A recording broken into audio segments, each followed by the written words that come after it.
Olá, seja bem-vindo ao nosso encontro com a palavra de hoje. É hora de pegar sua Bíblia e acompanhar conosco mais um estudo do Evangelho de João, versículo por versículo.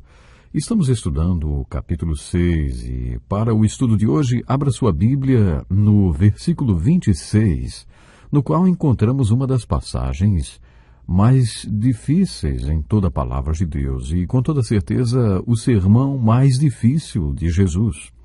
Acompanhe comigo a leitura do texto que vai do versículo 26 ao 42 do capítulo 6, que diz assim: Jesus respondeu: "A verdade é que vocês estão me procurando, não porque viram os sinais miraculosos, mas porque comeram os pães e ficaram satisfeitos. Não trabalhem pela comida que se estraga, mas pela comida que permanece para a vida eterna, a qual o Filho do Homem lhes dará. Deus, o Pai, nele colocou o seu selo de aprovação." Então lhe perguntaram: "O que precisamos fazer para realizar as obras que Deus requer?" Jesus respondeu: "A obra de Deus é esta, crer naquele que Ele enviou." Então lhe perguntaram: "Que sinal miraculoso mostrarás para que o vejamos e creiamos em ti? Que farás? Os nossos antepassados comeram maná no deserto, como está escrito. Ele lhes deu a comer pão dos céus." Declarou-lhes Jesus: "Digo-lhes a verdade. Não foi Moisés quem lhes deu o pão do céu, mas é meu Pai que lhes dá o verdadeiro pão do céu. Pois o pão de Deus é aquele que desceu do céu e dá vida ao mundo." Disseram eles: "Senhor, dá-nos sempre desse pão." Então Jesus declarou: "Eu sou o pão da vida. Aquele que vem a mim nunca terá fome, aquele que crê em mim nunca terá sede. Mas como eu lhes disse, vocês me viram, mas ainda não creem. Todo aquele que o Pai me der virá a mim, e quem vier a mim, eu jamais rejeitarei. Pois desci dos céus, não para fazer a minha vontade, mas para fazer a vontade daquele que me enviou.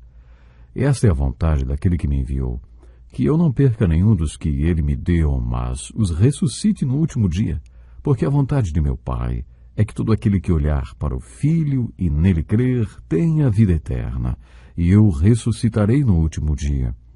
Com isso, os judeus começaram a criticar Jesus, porque dissera: "Eu sou o pão que desceu do céu." E diziam: "Esse não é Jesus, o filho de José? Não conhecemos seu pai e sua mãe? Como ele pode dizer, desci do céu?" Este é um dos sermões mais profundos de Jesus. Hoje veremos apenas parte dele. O capítulo 6 do Evangelho de João possui 71 versículos, por isso não veremos tudo hoje. Este é o início do sermão. O apóstolo João conta que depois que Jesus terminou este sermão, muitos dos seus discípulos voltaram atrás e deixaram de segui-lo. Depois que estes decidiram não mais segui-lo, Jesus se voltou para os 12 e disse: "Vocês também não querem ir?" Foi Pedro quem respondeu pelo grupo, dizendo: "Senhor, para onde iremos? Tu tens as palavras de vida eterna. Nós cremos e sabemos que és o Santo de Deus." Como já dissemos, nesta passagem, podemos mais uma vez enfocar o significado da palavra fé neste Evangelho. Em todo o Evangelho de João encontramos respostas para as seguintes perguntas: quem é Jesus? O que é fé? E o que é vida? Em cada um dos seus capítulos, o Evangelho de João responde a estas perguntas. Sinceramente, acho que Pedro não entendeu bem o sermão do pão da vida que Jesus tinha acabado de pregar. Esse é um sermão muito difícil de ser compreendido. Acho que este sermão de Jesus caiu sobre a cabeça de Pedro como um amontoado confuso de palavras. Mas ele creu nelas. Ele creu nas palavras de Jesus, de qualquer jeito ele creu. Sua fé não era baseada no que ele entendia ou deixava de entender. Sua fé era baseada no seu compromisso com Jesus Cristo e no relacionamento que tinha com ele. Não fazia diferença se ele entendia tudo ou não. Esse é um enfoque maravilhoso do que é fé. E olha, Pedro fez uma declaração, e tanto, hein? "Senhor, para onde iremos? Tu tens as palavras de vida eterna. Nós cremos e sabemos que és o Santo de Deus." Não importava se Pedro entendia ou deixava de entender. Ele tinha fé e ele estava colocando a sua fé em prática. Vamos voltar ao versículo 26. Jesus tinha iniciado esse diálogo e naquele momento estava em uma sinagoga em Cafarnaum. No versículo 24 observamos que toda aquela gente foi para Cafarnaum à procura de Jesus. O versículo 25 diz: quando o encontraram... Bom, Quer dizer que estavam procurando por ele e o encontraram em Cafarnaum. Cafarnaum era a cidade que Jesus tinha adotado como sua residência porque, na sua verdadeira cidade natal, Nazaré, não creram nele, conforme o próprio Jesus disse. Só em sua terra e em sua própria casa é que um profeta não tem honra. Aparentemente, Jesus adotou Cafarnaum como seu quartel-general, como já dissemos. Nesta cena, Jesus está em uma sinagoga em Cafarnaum e começa um diálogo que ficou conhecido como o Sermão do Pão da Vida. Jesus começou questionando os motivos por que as pessoas o estavam seguindo. A verdade é que vocês estão me procurando não porque viram os sinais miraculosos, mas porque comeram os pães e ficaram satisfeitos. E depois também falou sobre o trabalho, conforme vimos no último programa. Jesus disse, não trabalhem pela comida que se estraga, mas pela comida que permanece para a vida eterna, a qual o Filho do Homem lhes dará. Deus o Pai nele colocou o seu selo de aprovação. Jesus estava falando sobre trabalhar por algo que tenha significado e traga sentido para a nossa vida. Todo dia de manhã agradeço a Deus pela realização, propósito e sentido que a minha vida tem por causa do meu trabalho. Eu tenho um motivo para me levantar todos os dias. Eu sei que existe muita gente nesse mundo que literalmente está morrendo de tanto tédio e por falta de propósito. Agradeço a Deus porque minha vida não é nada monótona e nem tampouco sem sentido. Desde que passei a andar com Cristo, a minha vida ganhou sentido e muito sentido. Jesus iniciou aquela conversa censurando os motivos por que aquelas pessoas o estavam seguindo. Eles estavam seguindo Jesus por causa do que tinham visto e por causa do que tinham visto, creram nele. Jesus os tratou como se a fé deles fosse de recém-nascidos, se é que aquilo podia ser chamado de fé.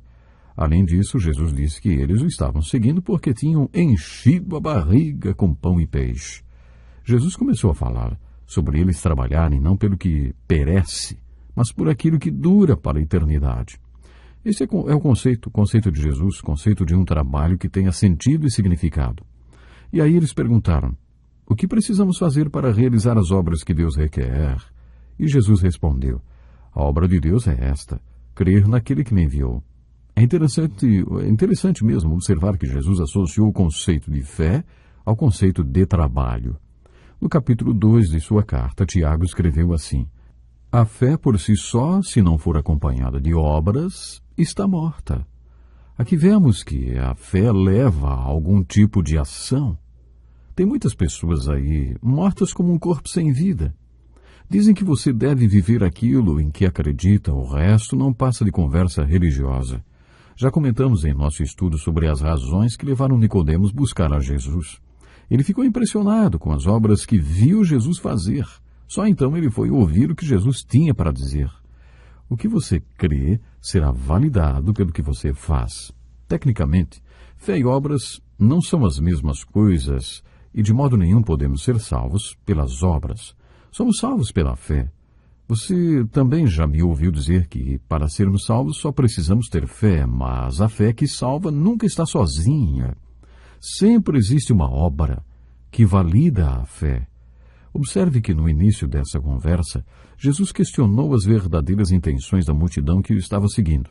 O Salmo 139 afirma que só mesmo Deus conhece as reais intenções do nosso coração.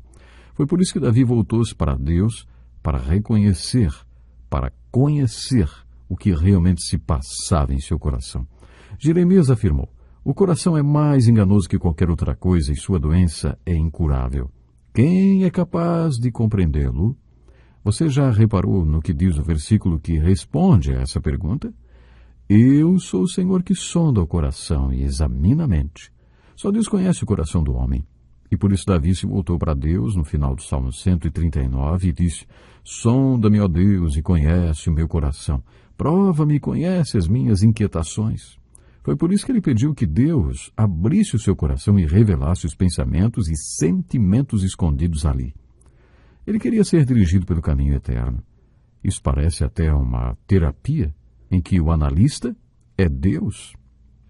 Mas nós não conhecemos os motivos dos nossos corações e não sabemos o que realmente se passa dentro dele, nem quais são nossas verdadeiras intenções ao seguirmos a Jesus.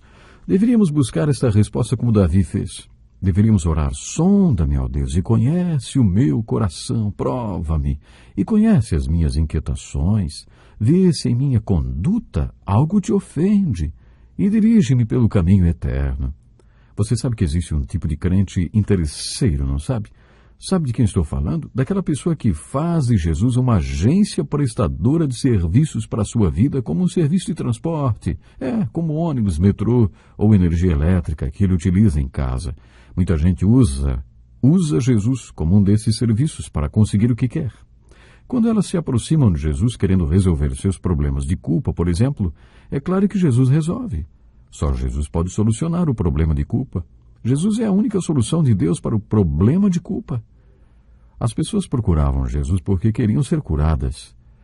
Elas o procuravam porque tinham uma necessidade de pertencer ao corpo de Cristo. Elas queriam fazer parte do corpo de Cristo, a igreja.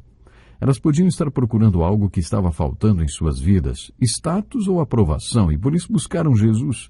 Sabe, tudo bem procurar Jesus por causa de todas essas coisas. Jesus é o único que pode satisfazer as necessidades da nossa vida de maneira completa, como Deus quer que seja. Deus coloca dentro de nós fome e sede profunda. Ele coloca uma necessidade bem dentro de nós. Um vazio que tem o formato de Deus. Não há problema nenhum em procurar Jesus em busca dessas coisas, e Jesus é o único que pode satisfazer plenamente as necessidades do coração humano. É Deus quem coloca esta fome e esta sede dentro de nós. Foi Deus quem criou, e é Ele quem quer preencher esse vazio dentro de nós. Ele é o único que pode preenchê-lo. Por isso não é errado as pessoas irem a Jesus em busca de perdão, cura ou por um sentimento de pertencer a Ele, mas se esta for a única razão por que você busca Jesus, então você está sendo um crente interesseiro e está usando Jesus como serviço de utilidade. Você está querendo fazer dele a agência prestadora de serviços da sua vida. Sabe, temos que servir ao Senhor Jesus Cristo porque marcamos um encontro com Ele. Sabe? Paulo, quando marcou um encontro com Jesus, logo foi perguntando: Senhor, o que queres que eu faça? Ele estava disposto a fazer tudo por Jesus. Nós vamos continuar no próximo programa. Até lá, então. Deus lhe abençoe. Este é um estudo escrito pelo Dr. Dick Woodward, na voz do pastor Edson Bruno.